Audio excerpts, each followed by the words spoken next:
You already know that each pilot in command shall become familiar with all available information before letting slip the surly bonds of Earth. Well, now you're going to find out about a single publication that puts a lot of that information into the available category, and it's called the Airport Facility Directory. That's a government publication produced by the National Ocean Service for the FAA. And it's a publication designed primarily as an operational handbook. It contains all the airports, seaplane bases, and heliports that are open to the public, including communications data, navigational facilities, and certain special notices and procedures.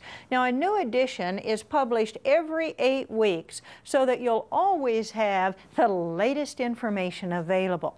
There's so much information crammed in here that it had to be coded so the average pilot could lift it. Well, not really, but even though the information is compressed into a sort of printed shorthand, the book still had to be divided up into 7 regional volumes in order to keep the sizes manageable.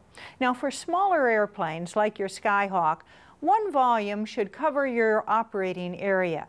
If you're on a regional border, maybe 2 will get you by. But for you folks in the Oklahoma-Texas Panhandle and a couple of other areas, I'm afraid geography dealt you a tough hand. You'll probably need 3. In the Oklahoma-Texas Panhandle, for instance, you not only need the South Central, you'll probably need the North Central and also the Southwest versions. Now, if you were trying to memorize all of the abbreviations and acronyms in order to decode an entry as full as this one, your brain might pop a circuit breaker. But relax, no one expects you to memorize it. Except, maybe, your check examiner. Just kidding, just kidding. Besides, this is pre-flight information. So it's perfectly acceptable to consult the 10 pages of directory legend that you have up front in the book. And you'll find that after using it several times, you'll be able to extract the information that you need without having to consult these legend pages. You'll also discover that the book contains a lot of information that a Skyhawk pilot flying VFR just doesn't need. Now let's take a look at how to use your airport facility directory. First, you'll notice that entries are arranged alphabetically by state within the region that's covered. Then they're arranged alphabetically by associated cities within each state. What's this associated cities stuff? Well, if you think about it, many big city airports are located quite a ways from the city itself. The new Denver International Airport, for instance, is a long way out of Denver itself. This just tells you to expect to find them under the city's name rather than under the name of some smaller place near the airport where the airport management picks up the mail.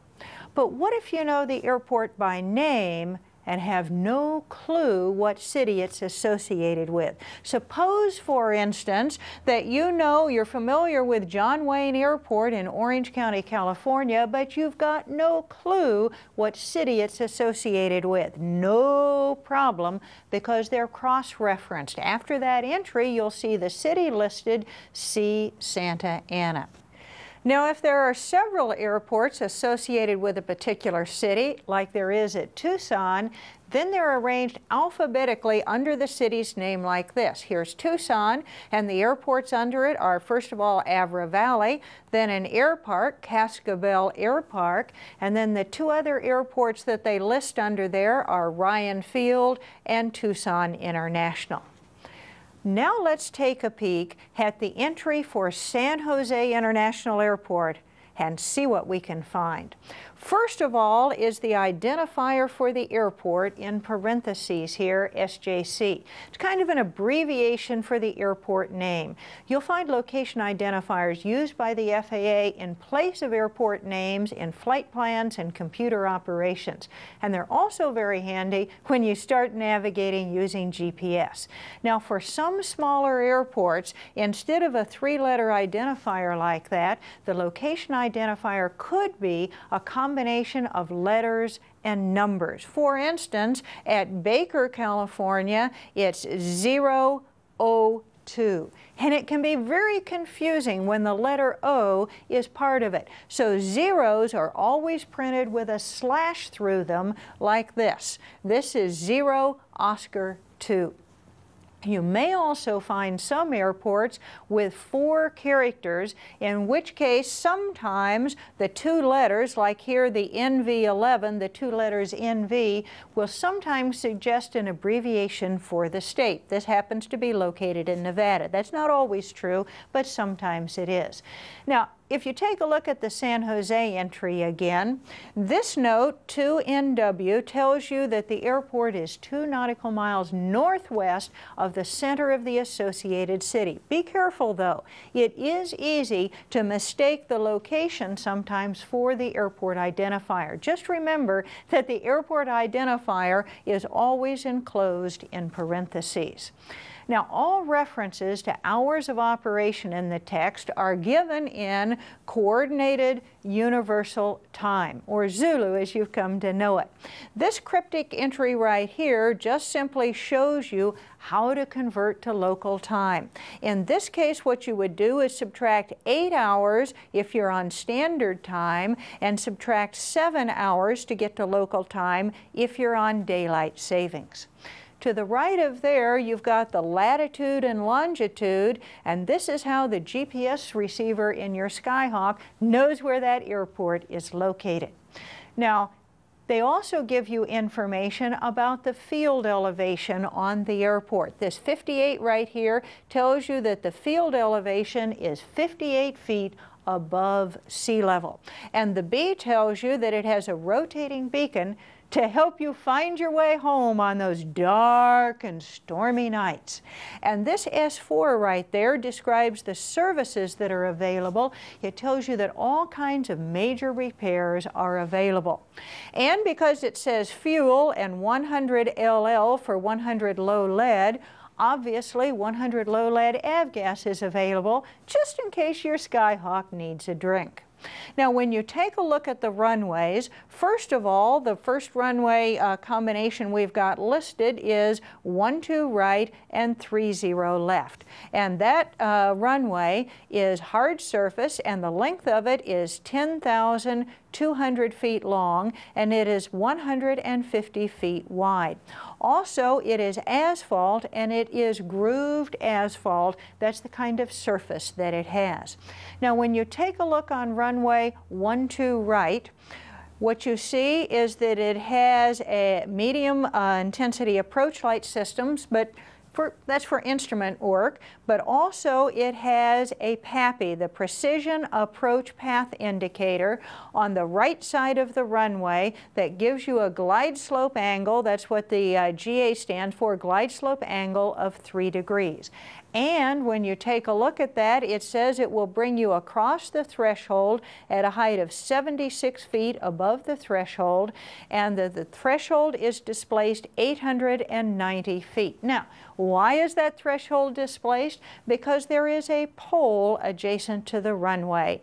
Also, this runway uses right traffic. So there is all kinds of information about the airport and the runways. There is also communications information. If you drop down to the communications section, notice that the first information they give you is the CTAF, the Common Traffic Advisory Frequency, and it's 124.0 when the tower is closed. They also give you there the frequency for the Automatic Terminal Information Service, or the ATIS, and the ATIS frequency is 126.0 0.95. Now you can also, it tells you, get that ATIS over the telephone, and they give you the local phone number here that you can do that with. And they give you the times that the ATIS operates, from 1400 to 0800 Zulu. Now, if you apply the -8 correction for Pacific Standard Time that you got from the top of the page, what that tells you is that the ATIS is available from 6 a.m. to midnight local time. Now, this funny looking little symbol after the Z for Zulu time tells you that during daylight time, the ATIS will operate 1 hour earlier than these Zulu hours indicated. And the whole purpose of that is so that during daylight savings time, the facility will still operate, in this case the ATIS, but whatever facility you're looking at, will still operate at the same local time, whether you're on daylight savings or standard time. San Jose Airport is busy enough that the control tower has different frequencies for different runways. So when we look in the airport facility directory for the tower communications information, what we find is that for the parallel runways 1230 left and right, the tower frequency is 124.0. For the other runway, 11 and 29, the tower frequency is 120.7. Now, they don't make you guess even about the ground control frequency. Ground control can be found on 121.7, and clearance delivery, and you need to get a pre-taxi clearance from clearance delivery, is on 118.0. Now, why do you need a pre-taxi clearance? Because you have Class C, Class Charlie airspace at that airport. You can see that it operates as Class C between 1400 and 0800 Zulu, which is, as we already know, 6 a.m. to midnight local time. And it operates as Class E airspace other times than that. Now, that's a sneaky way of saying that the tower guys go home at midnight and come back to work at 6 o'clock in the morning. It also says on that line that you need to be talking to approach control, but what frequency do you use? That depends on what sector you're located in, defined by the bearings that they give you, and those bearings are measured outward from around the airport. What you would do is, if you are located between 136 degrees from the airport, clockwise around to 279, you'd contact approach control on 135.2.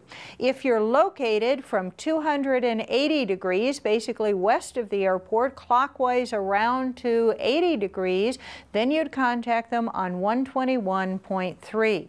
And you'd use frequency 120.1 if you're in that last little sector, and that's the sector clockwise from 081, almost east, around to 135 degrees. Now, with the airport facility directory, even the back cover can be your ticket to all kinds of other neat stuff. For instance, you've got these indexing arrows here, and they show you all kinds of different areas that you can find inside the airport facility directory. For instance, let's assume that you're looking at your sectional chart and you see in the vicinity of the Hemet Airport a parachute jumping area like this, and you want to find out the detail about that parachute jumping area. What you can do is take a look at the back of the airport facility directory and roll it a little bit, and notice how these indexing arrows now point at these colored black tabs on the edges of the pages. And if you want to find out about parachute jumping areas, all you have to do is go right to this area marked by this black tab.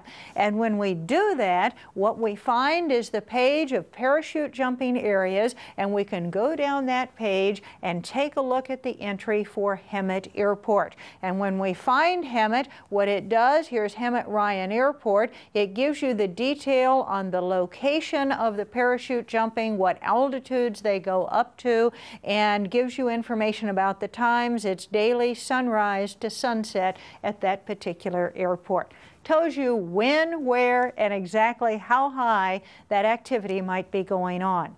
And now you've got a good running start on that all available information requirement.